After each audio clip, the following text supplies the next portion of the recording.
Welcome to Extraterrestrial Reality. Today I have a special guest on here, Chris Runyan from Gettysburg, and he had an experience with an apparent shadow being back in the summer of 2021, and he's here to talk about it. As he's out on the road doing, he's a salesman on the road all the time, and he listens to my show a lot. He was just telling me, and he gets a big kick out of it. He likes the stuff that he hears in here, and gets him fired up. And here he wants to talk about his experience from 3 years ago, right, Chris?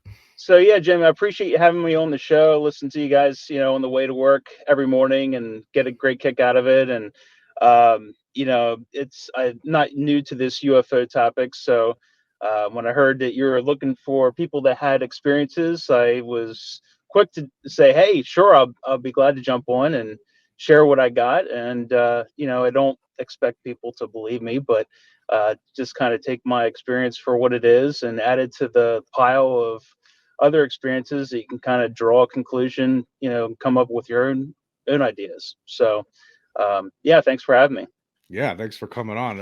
I think more and more people should just at this point. I think it's with the way things have been the last few years. I mean, the government is loosening it up a little bit. You have some people, whistleblowers, things like that, and plus now, as far as I'm concerned, we have evidence that shows that this is true and that these things there are creatures here, and we don't know what they're up to. But I don't think there should be, in the past, it could be that people were, they didn't want to talk about it because they're afraid about getting ridiculed. And I don't think that should be any concern anymore, basically, considering the fact that, hey, it's real, so what's there to be ridiculed about? Right, exactly. Yeah, now that it's in the mainstream media, or I should say legacy media, um, now that it's kind of out in the public and people are coming forward, a lot more, government officials are coming forward. Pilots can come forward now without the fear of ridicule and losing their licenses and things like that. So it's, the government's really putting a lot of money into this, and with the Schumer amendment, things like that going forward. It's a really important time to be alive at this point and taking this subject seriously, which I think we should. There's some national security issues, but I was in the military myself. I was in the Army National Guard for 6 years. We haven't had, I wasn't deployed overseas. I got out after 6 years. My brother was killed in Iraq in '08, so I got out at that point. But graduated from Penn State University. Just a quick background on me, with a business degree, and I kind of got into the UFO topic a little bit here and there. I had some experiences when I was young, when I was about 7 years old. I had a craft that came down in the back of our house in a field, farmer's field. My dad was there, and he kind of lifted me up on the window to hold me up so I could see what was going on. And I just remember seeing a bunch of lights out in the field hovering, and then they completely shot off and disappeared. I asked him to this day if he remembers it. He doesn't want to talk about it. So whatever it was that happened that night had a definite impact on him, enough that he knows that something was weird. He just doesn't want to mention it. So he's kind of from the old school mentality of the UFO thinking, where you don't talk about this stuff, it's ridiculed and it's kind of embarrassing, right? But for me and for us, the younger generation growing up, now it's kind of more acceptable and we can and talk about it a little bit more. But kind of got my teeth cut when I had another experience later on in life where I saw two red lights on the road in front of me. It was midnight. It was by a military base, and it looked like tractor trailer lights, and that's what I thought it was until I came up closer on it, and I realized that the landing lights on the runway at the base had started to flash or turn on like a plane was coming in for a landing. And I looked and I didn't see anything coming in, but I kept getting closer and closer to these two red lights on the road, and I was mad because I'm like, well, now I'm going to be stuck behind a truck, you know, Yeah. and I was on the way to the beach. I was on the way to vacation. So, And when was um, this, Chris? When did this happen? oh my gosh, at least 10 years ago, at least. And And where I was at? by my, so that was going down New Jersey towards the Garden State Parkway. Hmm. And there was a military base down there, like an airstrip, that I was close to. And Yeah, the lights, when I got close enough, the lights shot off through the trees at hundreds of miles an hour. I mean, and you could see them. They stayed in parallel in tandem, and they just completely shot off to the right. And when I got up to the point where they went through the trees, there was no side road or anything like that, and it was dense. I mean, the forest, as you some people probably know in New Jersey, it's like thick. So the fact that there's just going right through the trees without even slowing down was it rattled me pretty good. So I knew that was like something that wasn't normal. They were probably UFOs being close to a military base. And then later on, I got kind of hooked on when I saw the 2001 disclosure project with the government whistleblowers that came forward to the National Press Club, led by Dr. Greer. And I'm like, well, who's this Dr. Greer guy? So I started researching him and listening to his material, and learned about the whole CE-5 thing, which kind of rung a bell because all the experiences that we've heard about had to do with, these things reading your mind. And I'm like, well, yeah, if they read your mind, they probably have technology that can easily pick up on that kind of thing. So it makes sense that if you're thinking about UFOs or you're out with your friends and you're like, oh man, I wish I could see a UFO tonight. If one's close by and they pick up on that, sometimes they show up. So, I kind of thought that was an interesting concept.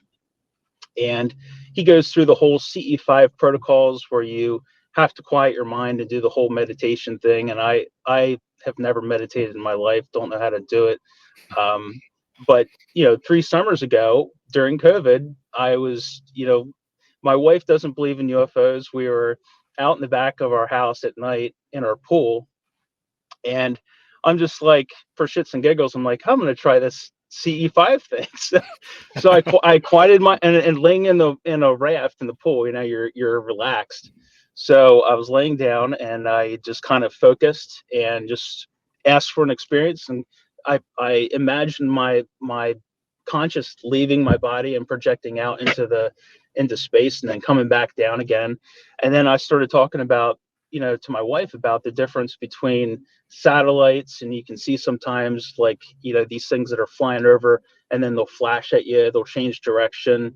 On Stephen Greer's website, like he'll go out on these excursions and people either flash a flashlight at these things or a laser. You shouldn't shoot lasers at aircraft, but then they'll flash back. So I was talking to her about this, and sure enough, this thing comes over the house. It looks like a satellite. It was up at that level. And I'm like, hey, look, looks kind of like a satellite, but it's going a little fast. And then all of a sudden it like slowed down, flashed at us, and then shot off at a completely different direction. And I was like, holy crap. I said, did you see that? I said, that was a UFO. And then she was like, yeah, I saw it. And I'm like, that's exactly what I was talking about. So I kind of like, I thought that was neat, brushed that off. Then the next night I wanted to do it again, but it was raining. So we were just laying in bed, and I had my headphones in. I was listening to music, and I'm like, I'm going to do the CE-5 thing inside just to see what would happen. My wife I think she was either reading a book or she had her headphones in listening to a show too, but I think she was reading. And our kids were asleep. My kids right now, they're 6 and 10. So this was when my son was still going through potty training. And so we had one of these in the hallway. We had a bathroom off to the right-hand side, and then their room is beyond that. So we had a potty trainer in there for them. And when you pee on it, it's like an electronic thing. It goes off and says, yay, you went potty, So kind of keep that in the back of your mind. But so I'm laying there doing the CE-5 thing, and my wife has no idea what's going on. I didn't tell her I was doing it. And I had my headphones and I had my eyes closed, and I felt like this static, like on my right arm, kind of like static electricity, like you're about to get zapped by lightning. Yeah. And then you know how when you close your eyes, you see like squares sometimes, like it looks like if you push on your eyes when you're closed, you kind of see like a pattern like Yes. forming or whatever. So I saw that, but it formed like a face, like this huge triangular looking face. This is what I saw like with my eyes closed. And right when I saw that, my wife jumps out of bed screaming that somebody broke into our house. And I'm like, what? And I like take off my headphones, and she's literally out of the bed, like yelling, like backed up into a corner. And I looked, and I saw this 8 to 10 foot tall, like being go out of the bedroom, but it was a shadow, and you could see its shadow like on the hallway on the wall, and these heavy footsteps, boom, boom, boom, boom. And then it set off the electronic potty in the bathroom. It goes, "Yeah, you went potty," and I was like, "What the hell is going on?" And Laura's like, "Hey, call the cops, call the cops." And so I'm like, "Hold on." So I ran out, down the hall, and there was nothing there. I mean, whatever it was, just kept on going and vanished. And so I checked the whole house. No one had broken in. Nothing was out of place. Nothing was turned over or anything like that. All the doors were still locked. So what was that? Was it an alien? Did I call in some demon? I don't know. But the thing is, like, I think, our house is not haunted. I think this sometimes people can get these things, this phenomena confused. If they see something like that, they'll think it's a ghost or it's an evil spirit or something, especially in Gettysburg. It's like everything's haunted. But because I was doing that CE-5 thing, and we had a sighting the night before, both times, it leads me to believe that we could have experienced something that was not from this planet, possibly. Wow. So that's This my is amazing. I mean, now this is two yeah, witnesses. Now this is you and your wife. You're right. you're laying in bed. Now this is an amazing story. Actually, you're laying in bed. You're thinking about this. You conjure some sort of a face. You see some sort of a face inside your mind's eye. And I Right? felt it on my arm, You like I felt it feel on it, like static. Yeah, and yeah, so and then your wife wakes you up screaming, and you're looking around. Someone breaks in the house, and you actually saw. So you didn't see. It didn't look like a being, like a person. It looked like no, you saw the shadow. The shadow of something was there, yeah, 8 to 10 foot tall. yes, yes. It was a dark, dark figure, and it moved fast. It was like a whoosh, like gone. But you could hear like the thumps as it was like going through the hall, and whatever it was, like that static charge, I guess, set off the electronic potty trainer in the bathroom, to make that go off, because there was two little to make it go off. There's two little metallic things on the bottom, and you actually have to pee on it. Water has to touch those two things to make a connection for that thing to activate. So Something was there, but how did it get in? I guess walk through the wall, maybe. I mean, how did it get in your house? How did it get out? What was it doing there? I mean, 8 to 10 foot tall. That sounds familiar. That sounds like what I've been talking about a lot on my show. yep, Well, I wonder yep, if it's the same kind of thing. I mean, that thing. I mean, you can see in the video that I've been showing all the time with the creature above the fence. It's like transparent. It's shadowy. And now here, exactly. 3 years ago, something similar. You didn't get to see what it looked like, but you saw the shadow itself, and you heard footsteps, which is amazing. What does your wife think about this? She doesn't like it. I guess not. She told me, she looked at me and she, "Don't ever do that again." And because I told her what I did, and once I told her, she was not happy. She was like, "I don't want you conjuring up some evil spirits in our room." I'm like, it wasn't an evil spirit. Like, I don't, it didn't happen again. It's not like if your house is haunted or you conjure up something evil, usually like it lingers around for a little bit. This was like a once and done thing. It was there and gone. So, um, yeah, she does not like it. Now, I haven't since then. I have not dabbled in the whole CE-5 thing again. It's not something that like I practice every night or anything. It was just one of those one-off things. I'm like, well, I'm gonna try this Stephen Greer stuff and just see if it actually works.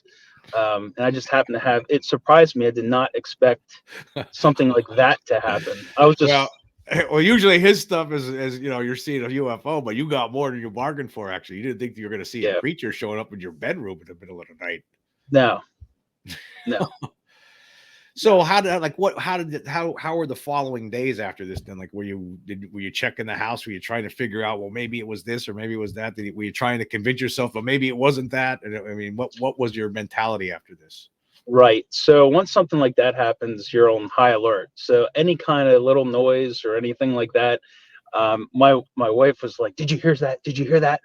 Like, I said, "It's nothing." Like, and I had to check the house a couple of times afterwards, just because I thought I heard something downstairs moving around. But again, nothing was out of place, or you know, there was no indication that anything was messing with stuff in the house. So.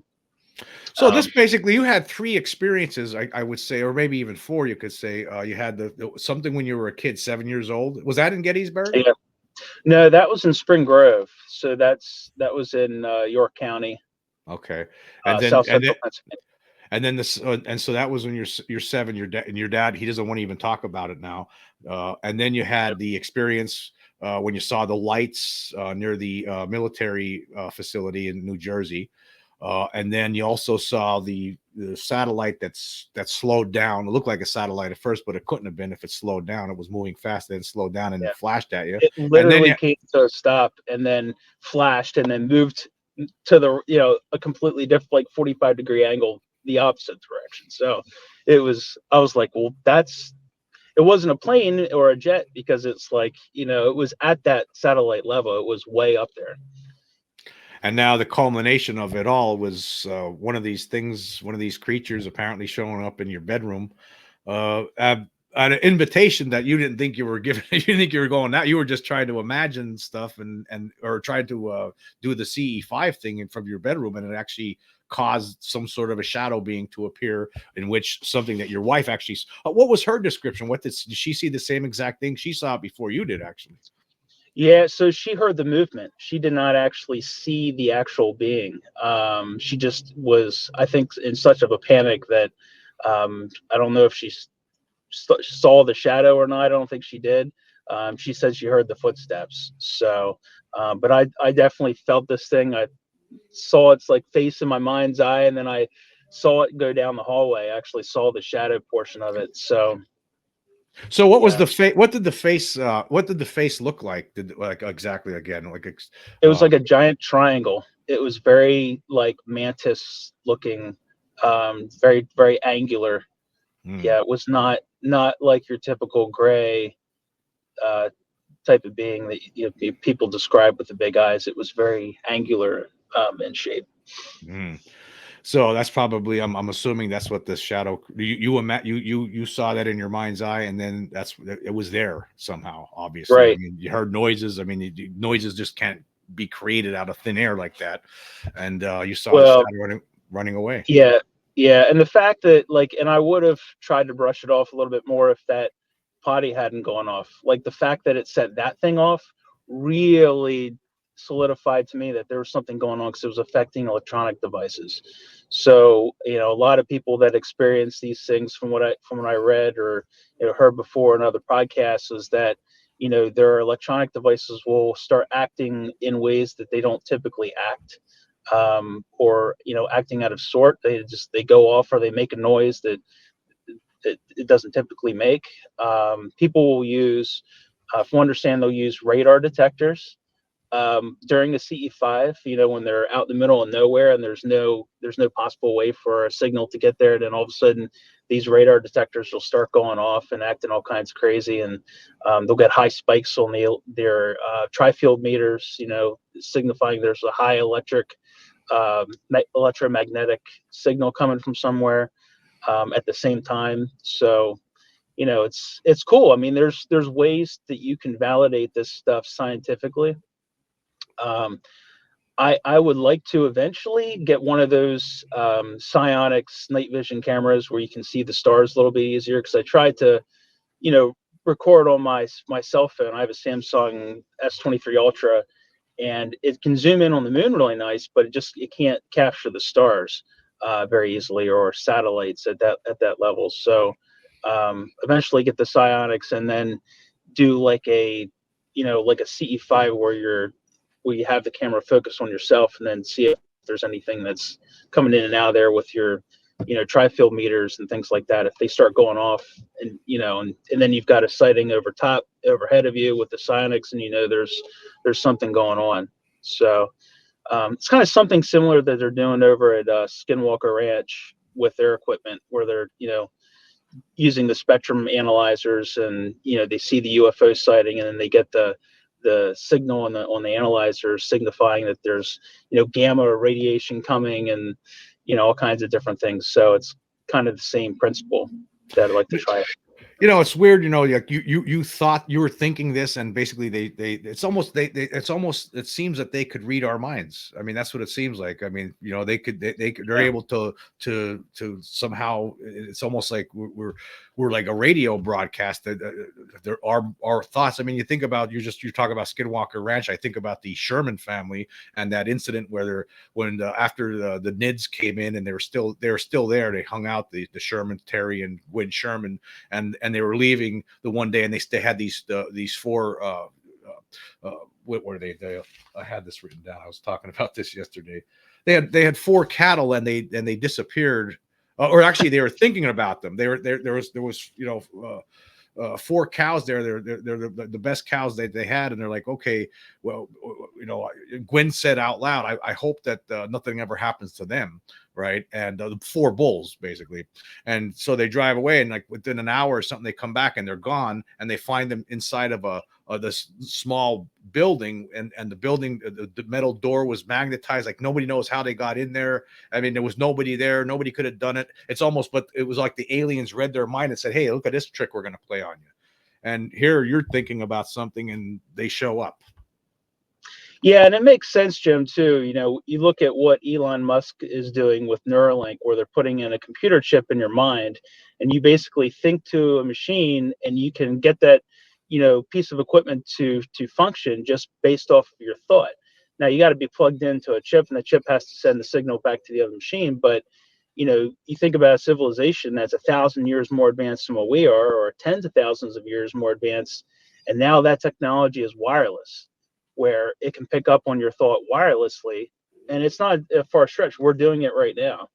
That would make sense if you were going to communicate back and forth effectively, rather than, you can't call somebody on a cell phone that lives in the next star system. It's going to take forever.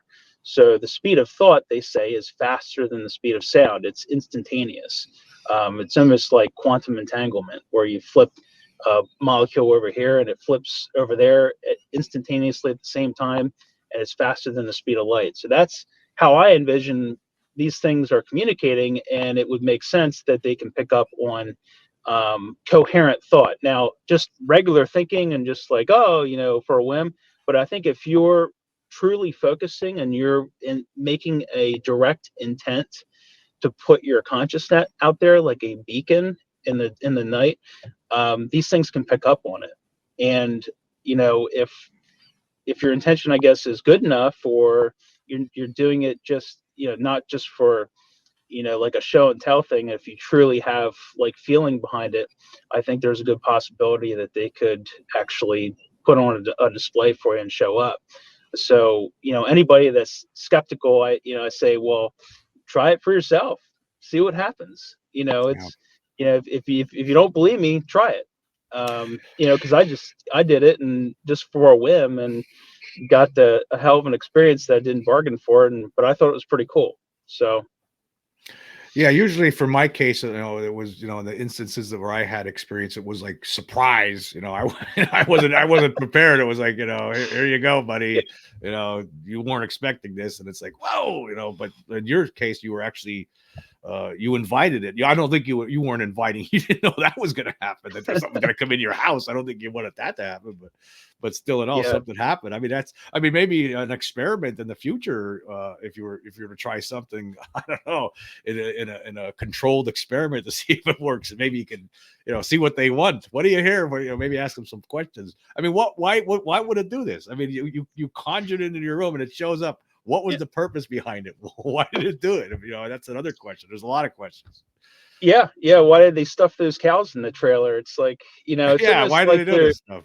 It's like they're showing us what they can do. It's like, hey, check this out, and I think the whole point is, like, we used to be, as a human civilization in the ancient times, uh, we used to be awake. They used to meditate and stuff like this all the time, and communicate with the spirit world and communicate with their ancestors.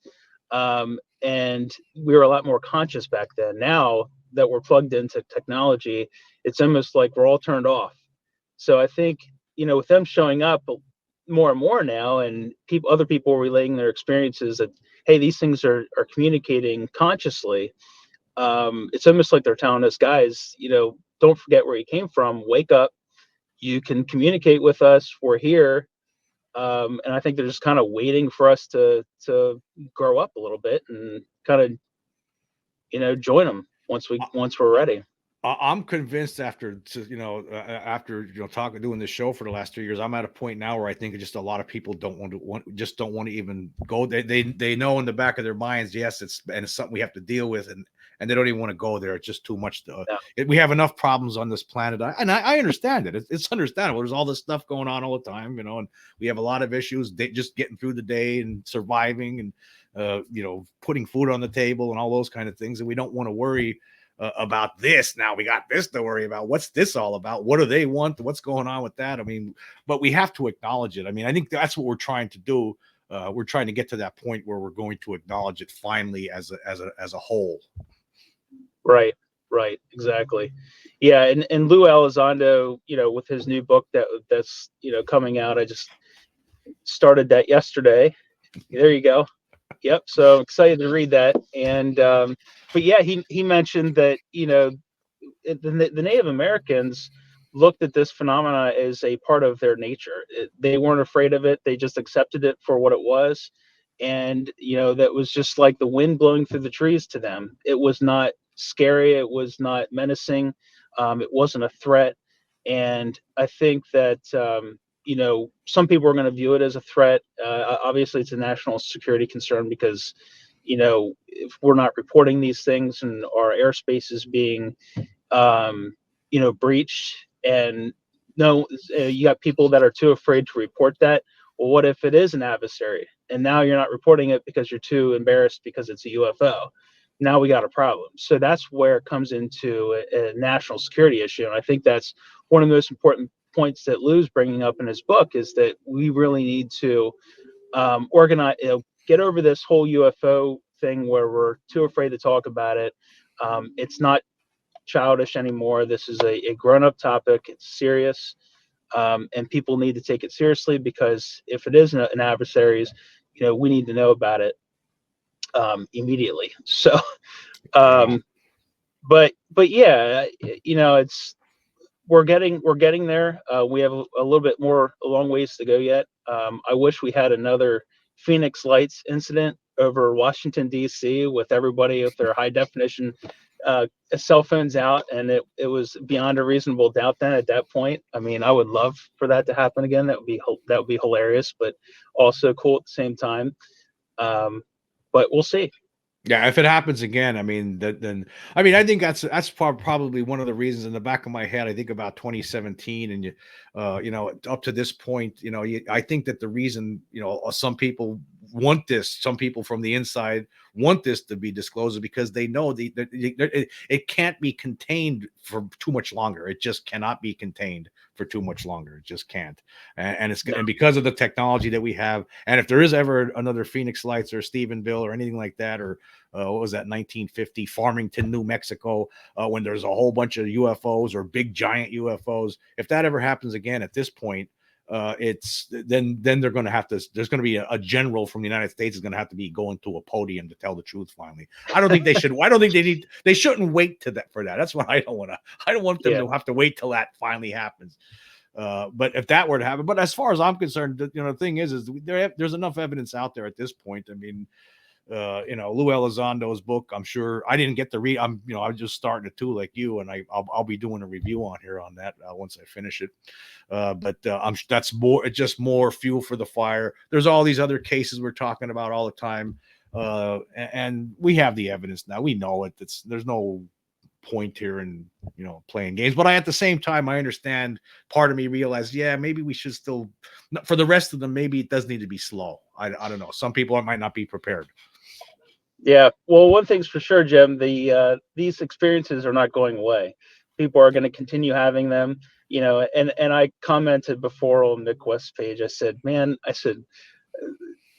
what kind of mountain are you trying to die on here? Because this is not a winnable type of position to take, that like every single UFO sighting is complete bunk. Now I understand some of them are, you got some hoaxers out there. You have people faking videos. You have people sending up balloons with LED lights on them. I've done that myself. So, you know, but people are gonna have fun and say it's UFO when it's not, and that's good to debunk it. You got to debunk some of this stuff, but every single one, like you can't die on that sword. That's impossible. No. So there's millions and millions of people seeing this stuff on a worldwide basis, and these sightings are not going away.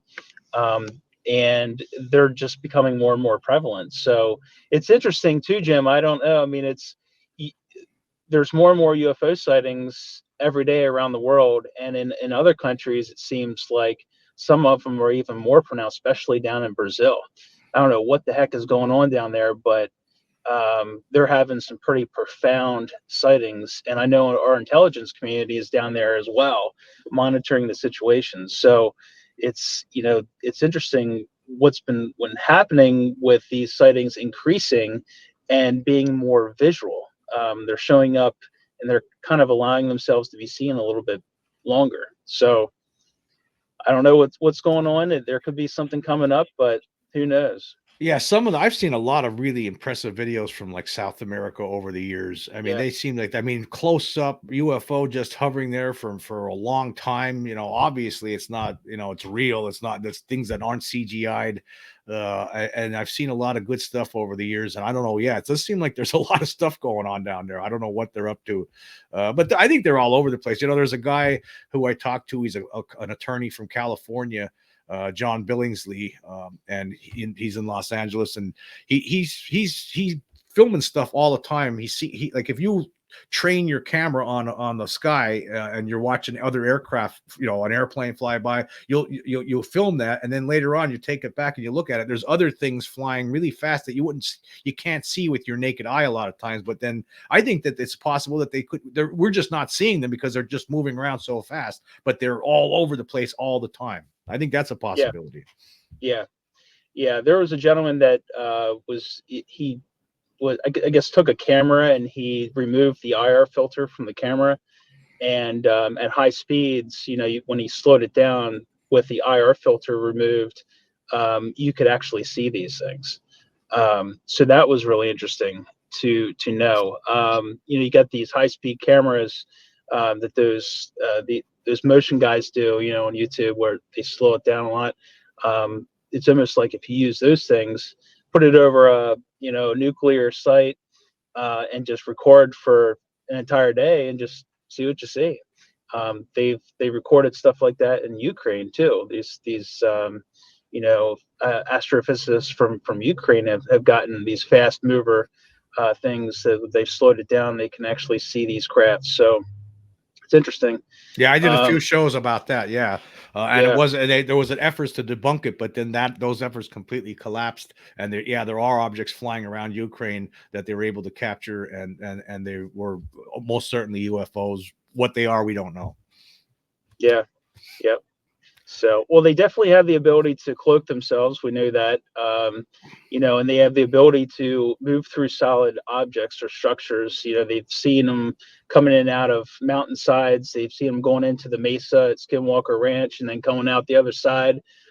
So, if their craft can move through solid objects, obviously, if they wear some sort of special suit that allows them to cloak themselves and move through solid objects like a wall of a house, you Yeah, know it would make sense that they can do that, which I get why our government might want to keep this stuff secret, because if some people learn that there's no way to protect themselves from these things, they can just walk in and out of our homes and snatch us up whenever they want.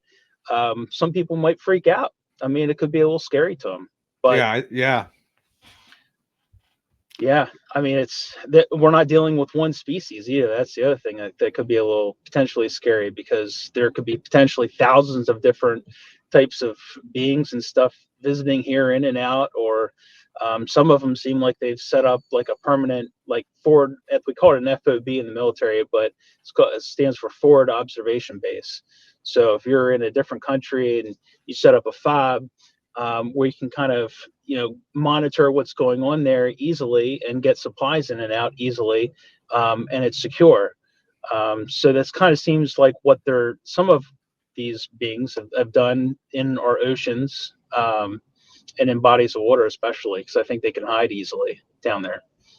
But I have no illusions either. I'm like, I feel like I think that there are probably many different species from different places that are coming here, and like you said, some are set up shop here. It seems, that's what it seems like. But I think there could be multiple. I think that you have to be, a lot of people in the UFO community will tell you, oh, I think they're all here, they're all friendly, they're all here to help us. And then you have other people in the UFO community. No, they're here to drink the blood and to kill us and all that. I think it could be I think it's probably a mixture of it. I mean, I don't know for all we know, there could be one race of beings that's trying to prevent some other race of beings from destroying us, or who knows? Maybe there's some of them out there might be trying to protect us, and who knows what kind of arguments are going out there in the Galactic Federation. I have no idea. But I think it's multiple things. I think we would be foolish to think that it's one or the other. I think it has to be like the human race. I mean, there's good people, there's bad people, and that's probably the same thing with these beings. That's my opinion. Yeah, exactly. Yeah, and that's why it's important. Some people say when you're doing the CE-5 thing, you got to be careful because you don't know what you're calling in. You could be calling in a bad entity, but I think if you have good intentions rather than bad intentions, and you're leading with, instead of leading with fear, you're leading with good thoughts and peace or love or whatever. It sounds like a little bit of a woo thing, but if you're a overall good person, and you have good intentions and you're putting that out there, hopefully you're getting that back in return. It's interesting, some of these people that have had contacts with beings, the ones that didn't have a weapon on them tended to have better experiences than the ones that were armed and drew their weapons towards these things. Didn't end up so well, from what I understand. So it's kind of like Luke Skywalker, when he goes into the swamps and they're like, don't take your lightsaber in with you. You're going to get that, back at you in return. So it's the same. I think it's like the same principle, basically. Yeah, that makes sense. That's how I look at it. Yeah. Well, I have a new thing here I've been starting when I bring guests on. I have them help me go through the this recent Spotify polls, and I'm going to pull that up on the screen. And Chris has agreed to help us here today with this one. And all right. Now for the episode, I had an interview last week with Tom from the United Kingdom. UK man encountered Tic Tac UFO up close, experienced missing time and memory suppression.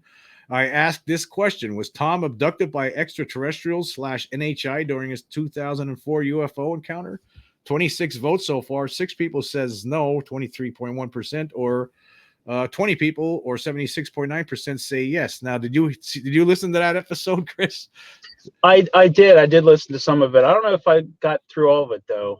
It looks like I stopped part way through it, but yeah, I mean, anything's possible. He could have been abducted. You don't know. I mean, because these things have the ability to wipe your mind, and so you don't remember any of it, and then you got to be regressed, and then all of a sudden parts start coming back. So it's definitely in the realm of possibility. I wouldn't rule it out. Did it actually happen? Who knows? I mean, but yeah, I would say if he's got missing time, I would say yes. That's a clear indication that there's potential there for an abduction. Yeah. Yeah, his experience was really strange because he said that he saw this Tic Tac hovering there in 2004, similar to the Tic Tac that was described by David Fravor and others. It's the same year, but he sees it and he goes back and he's going to tell us. And for one thing, he thought he was only looking at it for 10 minutes. and he goes back to tell his mom about this. He was walking home from college. That's right. Yep. And so he goes, you're going to tell his mom about it. And if he, for one thing, he goes in the house, he finds out he was like an hour later than he should have been. And then he totally forgets about it for 13 years. He was about to open his mouth to tell his mom, and then he totally forgot about it. Yeah. So, yeah. Yeah. And that's a common note, Jim, like too, that happened to Bruce Maccabee's wife. When she got back, she's like, I don't know why. She's like, it was, an amazing experience. And she said, for whatever reason, I didn't yeah. remember to mention that. And it's almost like they have brain fog, that these things like affect their brain so that they don't talk about it. So yeah, That's an there's interesting definitely, point. That's a great point you're bringing up. That's a great, Jan Maccabee, of course, back in 2010, she went out bow hunting in Ohio, and she's up in a tree and she sees some kind of a creature in a tree across from her. It looks like a saran wrap, a big giant piece of saran wrap moving from one tree to another. She snaps a picture of it. And then later on, like you said, she gets back to her house and her husband, Bruce Maccabee, optical physicist, been looking at UFOs all his life. You'd think the first thing she would do when she goes in the house is, hey, you ain't going to believe this. But she totally yep. forgets about it. It was strange. And here, this is Yeah. a similar kind of incident. Thanks for bringing that up. That's very Yeah. interesting. Well, didn't Benny and Barney Hill have a similar type of experience where they got back and they didn't remember to mention it right away? Yeah, like a lot of people, Right. like same with them, and some people like it slips their mind, like it's like a dream when you're just waking up, like when you Yep. wake up from a dream and you think it was really intense, but then 2 seconds later you completely forget what you just dreamed. Yeah. And that's how it affected Tom and of course Jan Maccabee, among Betty and Barty Hill and many other people. So that's very interesting. I'm glad you brought that up. That's a good point. And then for the episode, Las Vegas Alien Timeline / Other Anomalies in the Ken Moore's Famous Video. Of course, this is a really easy question. Do you plan on reading Lou Elizondo's book? 5 people are waiting for a review, or 17.2%. 7 people, or 24.1%, say no. And 17 people, or 58.6%, say yes. I already know your answer because you already told us. Yeah. Yes. But especially where with his level of expertise, he's a military veteran. He worked in the high levels of the Pentagon. He has all the credentials. He's talked to the right people. This isn't just some guy, like me coming out of the woodworks. Just some Joe Schmo, sales rep. But yeah, this guy has his credentials and he knows what he's talking about. And people have, stood behind him and said, you look at Christopher Mellon, he's standing behind everything that Lou's saying. So yeah, it's definitely, I would take his book seriously. I think everybody should read it. It's a good starting point, especially for people that don't know anything about the topic or believe in this subject. I think people should read that. In fact, I'm going to give my dad the book. So, maybe you'll loosen them up and he'll finally come clean about what happened all those years ago. Maybe that will happen. yeah, Yeah, I yeah, mean there you it's go. an important book. I mean it's a very. I mean this to me, to me the book feels like another step toward the truth, getting the world on board here. Hey, we got to wake up to this, everybody. This is really here. We're not alone. There's something here, and this is what we know so far. And I think Lou's book is most certainly, even though I haven't read it yet, I will be reading it this week, of course. I just started it. So yeah, it's definitely something that everyone in the UFO community, even the debunkers, should be reading this one. Everybody should be Oh looking yeah, at it. This yeah, is going to be, I'm sure it's going to be a bestseller. I mean, it already is. I mean, it's already been doing well in pre-sales and stuff like that. And it's an important step as far as I'm concerned. Actually, a lot of people give Lou Elizondo a lot of flack and everything, but for reasons I think are stupid.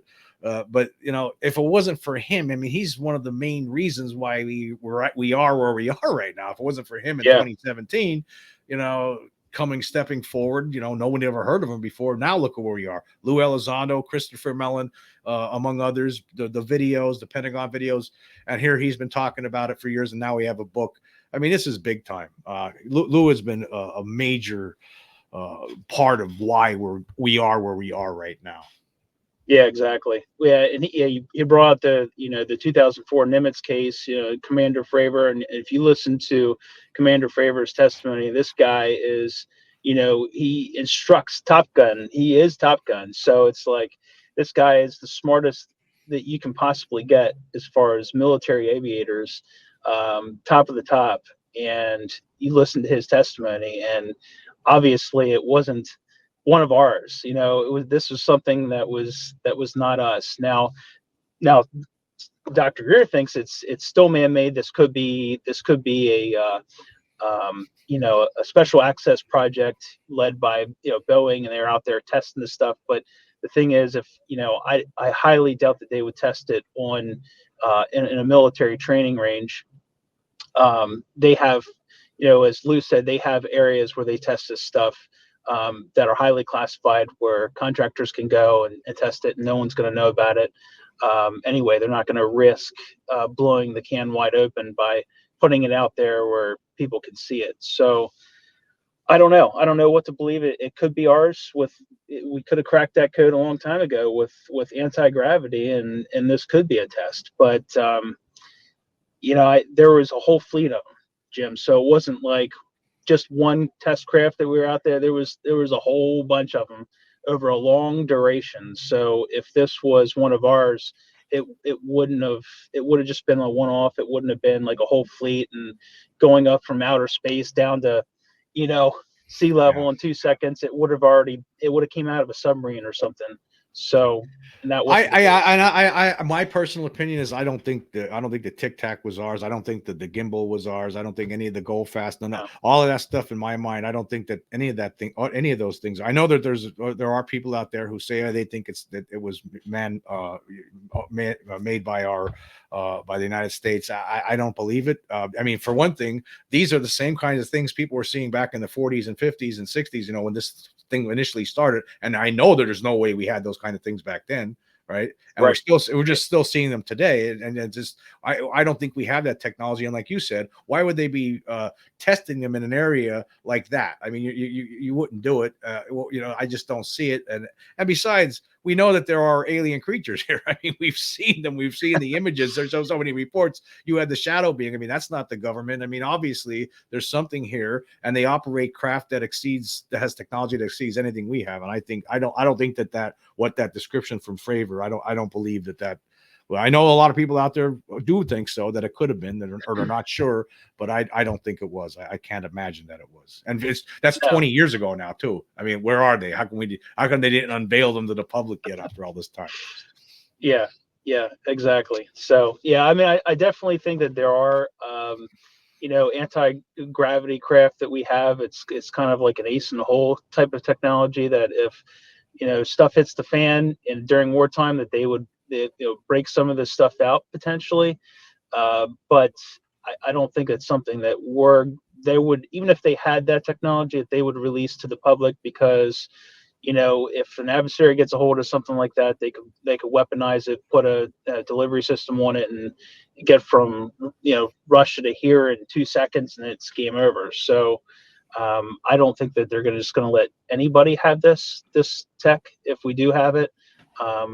We know that there's reverse engineering programs that are trying to crack this, and but I don't think we're ever going to see this technology for a long time, unless AI comes out and starts, giving plans to this technology to some company somewhere, and the next thing you know, hey, I invented a flying car from the Jetsons. Then AI taught me how to do it.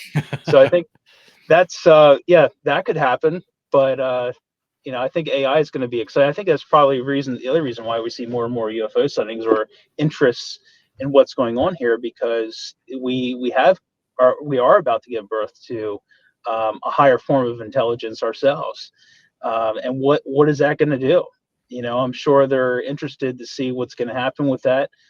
They obviously have interest in us, not blowing ourselves up with nuclear weapons. I don't think they want us to do that, with the interest that they took over our military bases and nuclear sites. But, what's going to happen with AI? I think maybe, they're using AI right now to talk to dolphins and whales and Yeah. animals.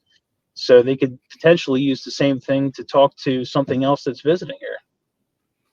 AI is amazing. I mean, I've been using it myself a lot. I've used it in the recent video when I was doing for with regard to the Vegas aliens. And I've been using a lot to make thumbnails, and it's amazing stuff. I mean, brand new, images that were never no one ever saw before. Then 2 seconds after I type in my description of what I want it to be, there it is, and it's UFO hovering over a farm with police officers in a car. You put all the details, the AI figures it out, and they give you this beautiful image, and it's amazing. That's just that's that's kind of AI. That's just fun stuff. I mean, it gets more complicated than that. I mean, it's like what you're saying here.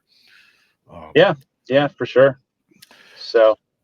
But anyway, I want to say, Chris Runyan, I want to say thank you very much for coming on the show today and giving us your story. That shadow being story is a very, very intriguing, and I've never heard anything like that before. That's a new one where you actually thought of this and a being shows up in the room. That's amazing stuff, and I appreciate you coming on and sharing that story. Well, again, yeah, thanks, Jim. And again, I don't expect anybody to believe me, but like I said, try it for yourself, see what happens. I believe you. I believe you. Yeah. So yeah, thanks, Jim. I appreciate the time. All right. I want to say to everyone out there, thank you all for joining us today. Until next time.